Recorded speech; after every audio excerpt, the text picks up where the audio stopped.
آؤ تذکرہ امام حسین میں کربلا کے بعد کیا ہوا۔ جب سارے شہید ہو گئے، ان کی لاشوں پر گھوڑے دوڑائے گئے، تو جو لوگ قریب آبادیوں کے لوگ تھے وہ آئے، ان لاشوں کو سمیٹا، کتنوں کو تو انہوں نے دفن کیا اور مولا حسین کو دفن کیا۔ اب بیویاں خیمے میں تھیں، قیدی بنائی گئیں۔ سیدہ زینب فاطمہ زہرا کی سگی بیٹی ہیں، حسین ابن علی کی سگی بہن ہیں، زوجات امام حسین ہیں، بی بی سکینہ ہیں۔ اس خیمے میں چند عورتیں رہ گئیں اور بیمار زین العابدین ہیں۔ یزیدی لشکر کی طرف سے لوگ آئے اور کہا کہ اپنے ہاتھ آگے بڑھاؤ۔ ہاتھ آگے بڑھائے گئے تو ان کو ہتھکڑیاں ڈال دی گئیں۔ رسول اللہ کے گھر والوں کو ہتھکڑیاں ڈال کر باہر نکالا گیا، خیمے اجاڑ دیے گئے۔ بعض روایات یہ بتاتی ہیں کہ خیموں میں آگ لگا دی گئی۔ جب خیمے جل گئے، شام کا وقت تھا، مغرب کے بعد یہ لٹا ہوا تاخت و تاراج قافلہ کوفہ کی طرف جا رہا تھا۔ کربلا سے اب یہ کوفہ جا رہے تھے، لیکن ظالموں نے جتنے شہید ہوئے تھے ان کے سر سنبھال کر رکھے تھے۔ امام حسین ابن علی کا سر لے لیا، عباس علمبردار کا سر لے لیا، اور علی اکبر امام قاسم کے سر کاٹ کر لے لیے۔ سارے سروں کو انہوں نے، اس لیے کہ اس وقت ثبوت پیش کرنے کے لیے سر دکھانے پڑتے تھے کہ ہم نے ان کا قتل کیا ہے۔ اب سروں کو انہوں نے نیزوں میں ڈال دیا اور سروں کو لے کر نیزوں سے چلنے لگے۔ یہ سفر ان کا شروع ہوا، کوفہ کی طرف چلے۔ کیا ہے، ایک بڑی بات مجھے یاد آتی ہے۔ مولا حسین کی ایک کنیز تھی جس کا نام بی بی شیرین بتایا گیا ہے۔ وہ سیدہ فاطمہ زہرا رضی اللہ تعالیٰ عنہ کی بھی خدمت کر چکی ہیں۔ بی بی شیرین، اس کو حضرت امام حسین نے آزاد کر دیا تھا۔ وہ کہتی تھی کہ میں آزاد نہیں ہونا چاہتی ہوں۔ کہا تھا کہ تو بڑھاپے کو پہنچ چکی ہے، تجھے ہم نے آزاد کر دیا۔ اور اس کے بعد مولا حسین نے جب یہ مدینہ طیبہ میں تھے، بی بی شیرین کو کہا تھا کہ تو آزاد ہے، جا۔ بہت سارا مال دیا تھا اور جمع کر کے کہا تھا کہ تو چلی جا، اپنی بقیہ زندگی آرام سے گزار۔ تو کہتی ہے ایک شرط ہے میری، میں اس شرط پر جاؤں گی۔ امام حسین ابن علی نے پوچھا کہ ہم نے تجھے کسی چیز سے روکا نہیں، منع نہیں کیا، کیا چیز تو چاہتی ہے؟ بی بی شیرین نے کہا تھا کہ مولا حسین، بس چاہتی ہوں کہ میں گھر بنا لوں، گھر میں رہوں، ایک بار آپ اپنے قدم رکھ دینا، ہم غریبوں کے گھر پر ایک بار آپ تشریف لے آئیں، میری وہ معراج ہو جائے گی۔ امام حسین نے کہا بس اتنی سی بات، ہم تو غریبوں کے گھر روز جانا پسند کرتے ہیں، ہم روز جانا پسند کریں، جا ٹھیک ہے تیرے گھر ہم آئیں گے۔ اور بی بی شیرین نے کہا نہیں مولا، میری ایک درخواست یہ ہے کہ آپ اپنے خاندان کے ساتھ آئیں گے، اپنے شہزادوں شہزادیوں عورتوں کے ساتھ آئیں گے۔ مولا حسین نے ساری عورتوں سے کہا دیکھو بی بی شیرین کہتی ہے اس کے گھر دعوت ہے، ہم سب آئیں گے۔ اور اس کو بطور مسکراتے ہوئے آپ نے فرمایا بی بی شیرین، ایسا نہ ہو کہ ہم آئیں اور تو پہچان ہی نہ سکے، ایسا نہ ہو کہ تو پہچان ہی نہ سکے۔ قدموں میں گر گئی، کہا کہ میں آپ کے گھر کی کھائی ہوئی، میں آپ کی پروردہ، کبھی آپ کو نہ پہچانوں، ایسا کیسے ہو سکتا ہے؟ وہ خاتون گئی، کوفہ کے قریب ایک چھوٹی سی بستی میں گھر بنایا، بڑا اچھا سا گھر بنایا، اور اس کی بستی والے بھی اس کی بڑی عزت کرتے تھے کہ یہ فاطمہ کے گھر کام کی ہوئی عورت ہے، حسین ابن علی کے گھر کام کی ہوئی عورت ہے۔ وہ ہر گھر میں جاتی تھی، بستی والوں سے کہتی تھی لوگوں دیکھنا میں نے گھر بنایا اور پیغام بھیج دیا ہے، فاطمہ کے لاڈلے شہزادہ رسول امام حسین نے مجھے وعدہ کیا ہے ایک بار وہ میرے گھر تشریف لائیں گے۔ بستی والے کہتے تھے کیا تیری قسمت ہے کہ تیرے گھر مولا حسین آنے کی بات کر چکے ہیں، رسول اللہ کا شہزادہ تیرے گھر آئے گا۔ سب اس کی گاؤں میں بڑی عزت تھی، لوگ کہتے تھے کہ اس کی بات پر حسین آنے والے ہیں۔ ایک بار جیسے ہی بی بی شیرین کو خبر ہوئی کہ امام حسین مدینہ سے مکہ نکل چکے ہیں اور مکہ سے کوفہ آنے والے ہیں، جیسے ہی یہ خبر ملی تو اس نے پیغام بھجوایا اور پھر اپنے گھر کو رنگ و روغن کرنا شروع کر دیا اور کمرے سجائے کہ مولا حسین کا قافلہ آ رہا ہے اور کوفہ جانے والے ہیں اور میرے گھر پر ٹھہریں گے۔ جنگ کی کوئی خبر ہی نہیں تھی۔ گاؤں والوں کو جیسی اطلاع ہوئی، گاؤں کے سارے لوگ اس کے ساتھ مل گئے۔ پورے گاؤں میں سارے لوگ گھروں کی تیاریاں کر رہے تھے اور سب لوگ روز انتظار کرتے. بی بی شیریں پہاڑ کے ایک چوٹی پر صبح سے شام تک بیٹھتی، ہر آنے جانے والے قافلے والے کو دیکھتی، جو مکہ سے کوفہ کے لیے آ رہا ہے جا رہا ہے دیکھتی، انتظار کرتی. اس میں امام حسین اپنے گھر والوں کے ساتھ آنے والے نہیں آئے. کئی دن گزر گئے اور اسی زمانے میں ایک رات ایسی آئی کہ اس کے گھر ایک عورت آئی. کہا بی بی شیرین اٹھو جلدی. کہا کیا؟ کہ حاکم بصرہ ابن زیاد کا لشکر بہت بڑا لشکر ہے اور وہ لشکر باہر آیا ہوا ہے، تیرا بڑا گھر ہے، وہ چاہتے ہیں کہ آج کی رات تیرے گھر میں گزارے. کہا کون لوگ ہیں، کیوں آئے ہیں؟ کہا سنا ہے کہ ایک باغی نے بغاوت کی تھی اور اس کا سر کچل دیا گیا، اسے مار کر کے اس کا سر لایا گیا ہے اور اسی کو دمشق امیر المومنین یزید کے پاس لے جایا جا رہا ہے. بی بی شیریں نے کہا پتہ نہیں کون سا باغی تھا، کس نے بغاوت کی تھی، کس سے جنگ ہوئی تھی، خبر نہیں ہے. بہرحال اگر حاکم کا قافلہ گھر کے دروازے پر کھڑا ہے تو میں دروازہ کھول دیتی ہوں. دروازہ اس نے کھولا. بہت سارے رات کا وقت ہے، شہزادوں کے سر نیزوں پر لٹکے ہوئے ہیں. حسین ابن علی کا چہرہ دھول میں اٹا ہوا تھا، زلفیں چہرے پر آئی ہوئی تھیں، بیبیاں سب باندی بنا کر لائی گئی تھیں اور سب جکڑی ہوئی تھیں، چہرے ان کے بالوں سے ڈھاکے ہوئے تھے. اس خاتون نے دیکھا اور کہا ہائے ہائے افسوس، قیدی آئے ہیں میرے گھر. مولا حسین کہتے تھے قیدیوں کے ساتھ اچھا سلوک کیا جائے، قیدیوں کے ساتھ اچھا سلوک کیا جائے. اس نے اپنے گھر میں اندر داخل کیا، جو حاکم جو اس کے سپہ سالار تھے ان سب کو اندر بلایا، رات گزارنے کا مقام دیا، جگہ دیا اور یہ بیویوں کو صحن کے باہر ہی چھوڑ دیا گیا، ان کو اندر نہیں لایا گیا. اور اس خاتون نے کہا ان قیدیوں کو بھی تو لاؤ، میرا گھر کافی بڑا ہے، میں اندر سلا لوں گی. اسے اب تک یہ خبر نہیں تھی یہ لٹا ہوا قافلہ ہے کس کا، آخر یہ لٹا ہوا قافلہ کس کا آیا ہے. رات کے وقت اس نے کھانا بنایا، سارے فوجیوں نے کھانا کھا لیا تو بی بی سے کہا ان قیدیوں کو کھانا مت دینا، وہ کھانے کے مستحق نہیں ہے. اس نے چلا کر کے کہا دیکھو ہمارا دستور یہ ہے کہ میں فاطمہ کے گھر کام کر چکی ہوں، وہاں فاقے تو رکھتے تھے لوگ، گھر میں فاقہ تو ہوتا تھا لیکن باہر آنے والے مہمان کو بھوکا نہیں رکھا جاتا، وہ چاہے قیدی ہوں باغی ہوں جس طرح کے ہوں، مجھ سے جو بن سکے گا میں کھلاؤں گی. اس نے کھانے بنائے اور اس کے بعد لے کر کے آئی اور اس کے بعد کھانا جب سیدہ بی بی زینب کے پاس رکھا تو بی بی زینب نے اپنے دونوں ہاتھ دکھائے جو پیچھے بندھے ہوئے تھے. اس خاتون نے بی بی شیریں نے کھولا اور ان کے بالوں سے چہرہ ڈھکا ہوا تھا اور اس نے کھانا پروسا کہ کھا لو بیبیوں کھا لو. تو بی بی زینب نے پکار کر کے اپنے بھائی کا نام لیا، یا حسین ابن علی. تو بی بی شیریں چونک اٹھی، یہ نام تو کیوں لے رہی ہے؟ یہ نام تو میرے آقا کا ہے جس کی میں باندھی تھی، میں خدمت گزار تھی، یہ نام تو کیوں لے رہی ہے؟ بی بی زینب کہتی ہے بی بی شیریں کیا ہم نے تجھے پہچان لیا؟ بابا نہیں کہتے تھے کسی دن ہم گھر پر آئیں اور تو پہچان ہی نہ سکے.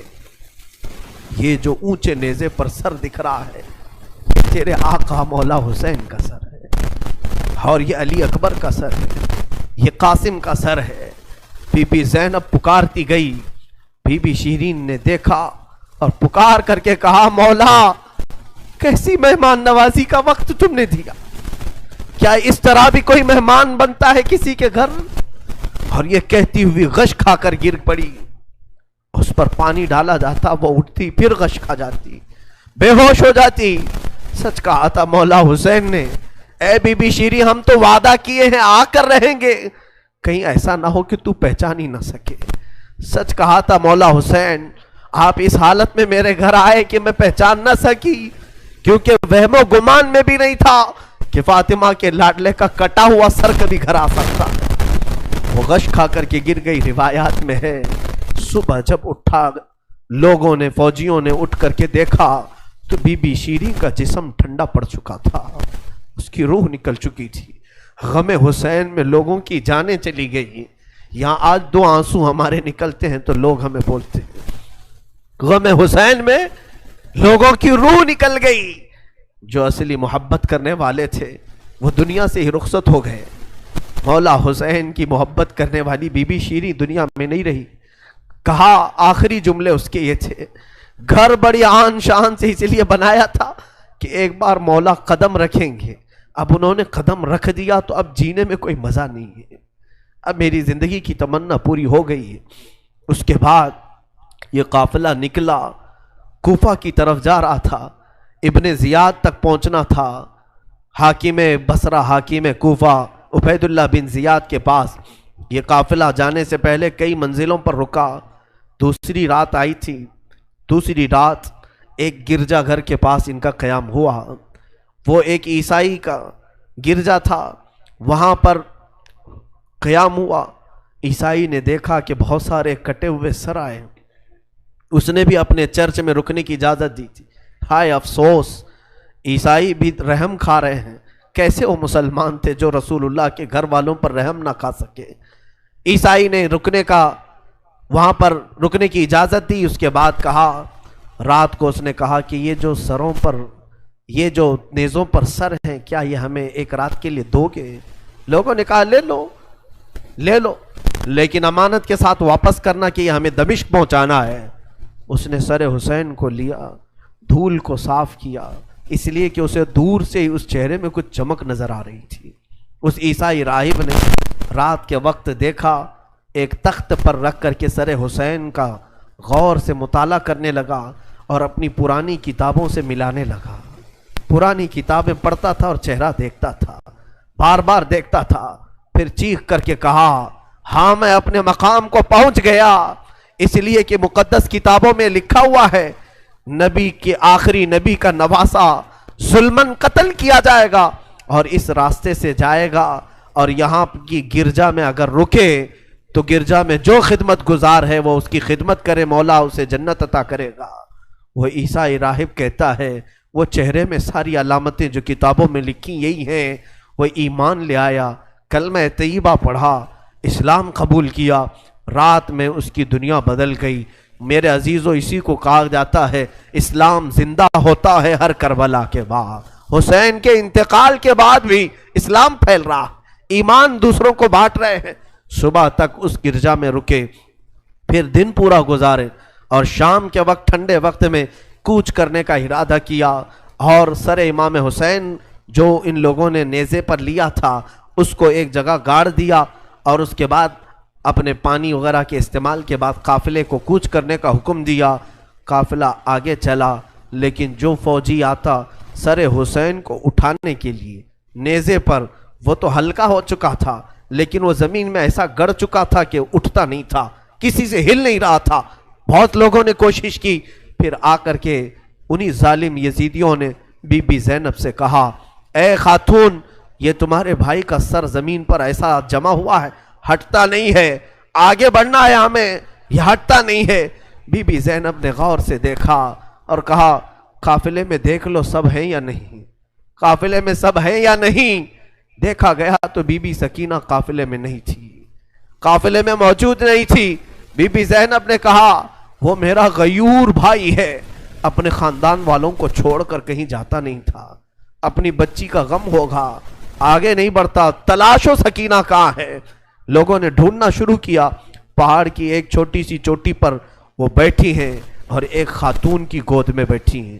کوئی ایک خاتون ہے، اسے سہلا رہی ہے، تھپکیاں دے رہی ہیں. بی بی سکینہ 9 سال کی عمر میں ایک بڑی معزز خاتون کی گود میں ہچکیاں لے لے کر رو رہی ہیں اور کچھ باتیں کر رہی ہیں. بی بی زینب نے دور سے دیکھا، خاندان کی کچھ عورتیں اور آئیں، پکارا، سکینہ جانے کا وقت ہو گیا، تم یہاں کیا کر رہی ہو. دوڑ کر کے جیسی سکینہ کے قریب آئے تو دیکھا نہ وہاں عورت تھی نہ کوئی خاتون تھی. سکینہ کو اٹھایا، کیا کر رہی تھی تم یہاں، کیسے آئی، کون عورت، کس سے بات کر رہی تھی. سکینہ نے کہا، میں جانتی نہیں تھی، یہاں حاجت کے لیے آئی تھی، اچانک ایک خاتون نمودار ہوئی، اس نے مجھے گود میں اٹھایا، بوسے دینا شروع کیا، میرا ماتھا چوما. میں نے پوچھا کہ تو کون ہے، تو اس نے کہا، اے بچی تو نہیں جانتی، میں تیری دادی فاطمہ الزہرا ہوں، میں فاطمہ الزہرا ہوں، رسول اللہ کی شہزادی ہوں. میں اپنی دادی کے گود میں سو گئی، بڑا نرم گود تھا، بڑی ان کی